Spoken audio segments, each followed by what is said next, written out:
তোমার নাম কি? সিয়াম। সিয়াম, তুমি কেন আসছিলে আমার চেম্বারে? পলিপাসের ট্রিটমেন্ট নেওয়ার জন্য। আগের কি কি সমস্যা ছিল তোমার? নাক ডাকতা ঘুমের মধ্যে? আপনি তো ওনার সিয়ামের বাবা তাই না? ওনার কি কি সমস্যা ছিল আপনি একটু বলেন তো। মনে করেন যে আপনি রাত্রে নাক ডাকছে, এমনকি আমি ওনার মুখে থাকতে আমার মনে হয় যে ওনার সাথে ঘুমানোটা খুব কষ্টকর হইতো তাই না? থাকা যেত না।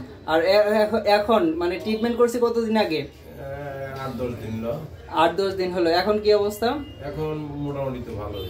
তাই আমি শুধু এক পাশে ট্রিটমেন্টটা করে দিছি, আর এক পাশে বাকি আছে এখনো। ওই পাশে ট্রিটমেন্ট করলে আরো পুরোপুরি সুস্থ হয়ে যাবে ইনশাল্লাহ। তোমার শ্বাসকষ্ট ছিল? এখন কমে গেছে? মাথা ব্যথা ছিল? মাথা ব্যথা ছিল না। আচ্ছা, আর ঠান্ডা লাগতো? নাক বন্ধ হয়ে থাকতো? এখন নাক খোলা? এখন ভালোভাবে নিঃশ্বাস নাও তো, জোরে একটু নাক দিয়ে নিঃশ্বাস নাও, জোরে। একদম ক্লিয়ার তাই না?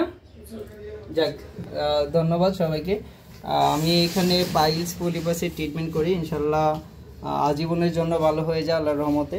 যারা আমার এখান থেকে ট্রিটমেন্ট নিতে চান আসতে পারেন ভাবকি বাজার পাইলস পলিপাস অ্যান্ড হিজামা থেরাপি সেন্টারে। আসার আগে অবশ্যই ফোন করে জানিয়ে আসবেন।